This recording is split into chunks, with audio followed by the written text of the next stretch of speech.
understanding our biases, we're really trying to understand where our biases live. And we really understand that between the moment that we have an observation to the moment that we have an inference is really where our biases live. So the time that we observe something to the time that we react to it is probably about a split second. It happens really quickly, right? So we have to be aware of that as we're going forward. Sometimes even as we're getting to know people, we really have to understand that there's so much more beneath the surface than what you see at first. So answer me this question.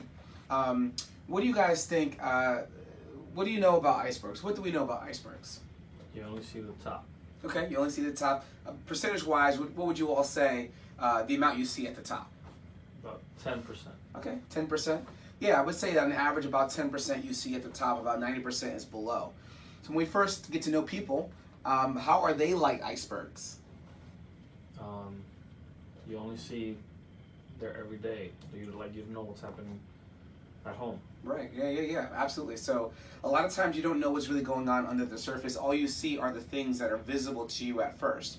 And then after you have a conversation, you get to know who they really are underneath the surface. So icebergs, the dimensions iceberg is really just showing how we first notice words, behavior, tone, and appearance and physical characteristics of people when we first meet them. But that's like 10% of who they are, right? Yeah. And so we realize that after a while, you have to get to know them and have a conversation. And when you do, you understand more about them. You see their race, you understand their country of birth, their age, education, nationality, sexual orientation. These are things that are just not visible up front. You don't always understand who they are. So it takes a while to get to know who a really person is, and we have to learn to mitigate our biases by starting to have conversations with people so we can understand what's beneath the surface. So when we understand that that's who we're dealing with, then we actually can really appreciate people for their individual differences, who they are, and learn that they bring value to the table.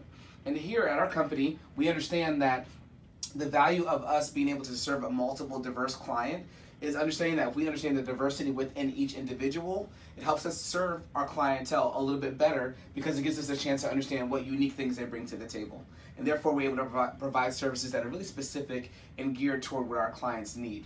So this is how we get to know them. We have conversations and we ask them questions. We do some sharing, learning about who we really are, and then those things begin to come up to the surface. We really understand who the person is afterwards. So that's a way we get to know people and kind of develop from there. And so as we're learning about mentoring with our organization, we're learning to